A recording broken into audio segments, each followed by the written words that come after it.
Imagine a world where the push of a button could end human civilization. This was the greatest fear during the Cold War, the nuclear arms race. The United States and the Soviet Union, two superpowers with opposing ideologies, competed not only technologically and militarily, but also in a psychological battle that affected the entire world. This race was not just about the number of bombs, it was also about who could dominate the world. From the tragedy of Hiroshima to the collapse of the Soviet Union, the nuclear race shaped global politics for nearly half a century. In this video, we'll explore how that rivalry began, escalated, and ultimately left a legacy that is still felt today.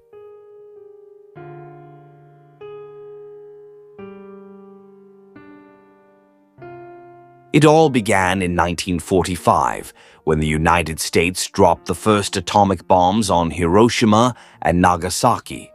Those two explosions not only ended World War II, but also demonstrated to the world the incredible power of a new weapon. More than 200,000 lives were lost, and every nation realized a new era had begun. For the Soviet Union, this posed a grave threat. Stalin knew that as long as America monopolized nuclear weapons, the Soviet position would be weakened. So, by any means necessary, the Soviet Union launched its own nuclear project. The support of top scientists and an intelligence network that had successfully stolen the secrets of the Manhattan Project accelerated their progress. In 1949, just 4 years after Hiroshima, the Soviet Union successfully detonated its first atomic bomb, the RDS-1. The world now had two nations possessing the most lethal weapons. This was the beginning of a long race that would haunt the world for decades.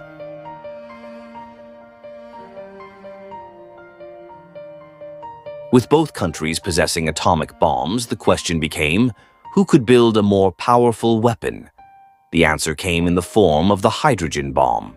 The United States successfully tested it in 1952. Its explosive power was thousands of times greater than that of the Hiroshima bomb. Not wanting to be left behind, the Soviet Union responded quickly. Just a year later, in 1953, they also successfully tested a hydrogen bomb.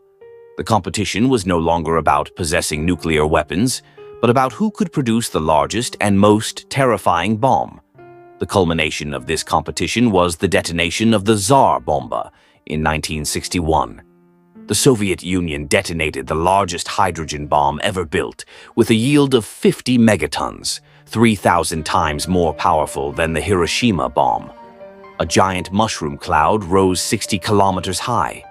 The world was both stunned and terrified. The nuclear arms race was truly a show of power, with the entire planet as an audience.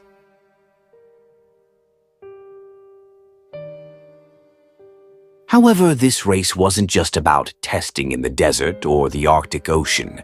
The weapons were real, and they could be used at any time. The greatest tension came in 1962, during what became known as the Cuban Missile Crisis.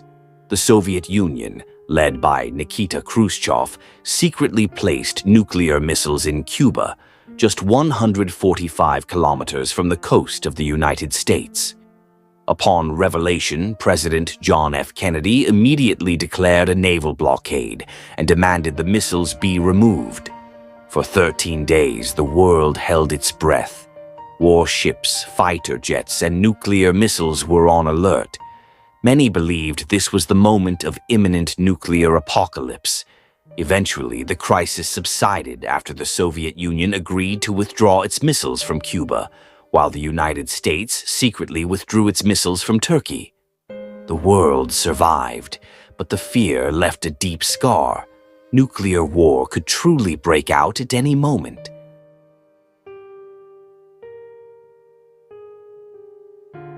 After the Cuban crisis, a new concept emerged in relations between the United States and the Soviet Union: mutually assured destruction, or MAD. Its essence was simple. If one side attacked with nuclear weapons, the other would retaliate, and the end result would be total destruction for both. This concept gave rise to the so-called balance of terror. Both countries continued to expand their nuclear arsenals, not to use them, but to intimidate each other. At their peak, both the United States and the Soviet Union possessed thousands of nuclear warheads capable of destroying the Earth many times over. The world lived in a state of constant tension. Warning sirens, evacuation drills, and underground bunkers became part of everyday life. A generation grew up fearing that every day could be the last day of humanity.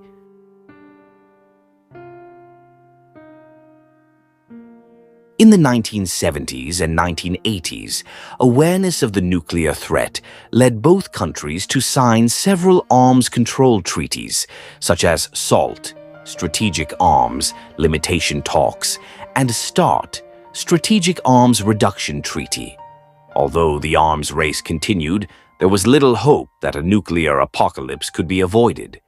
When the Soviet Union collapsed in 1991, the Cold War ended, and the nuclear arms race subsided. However, the legacy of that race remains. Thousands of nuclear weapons remain today, not only in the United States and Russia, but also in other countries such as China, France, the United Kingdom, India, Pakistan, and even North Korea. The story of the nuclear race between the United States and the Soviet Union teaches an important lesson. Great power can bring humanity to the brink of destruction. The question is, has the world truly learned from the past, or is it heading towards a new nuclear race?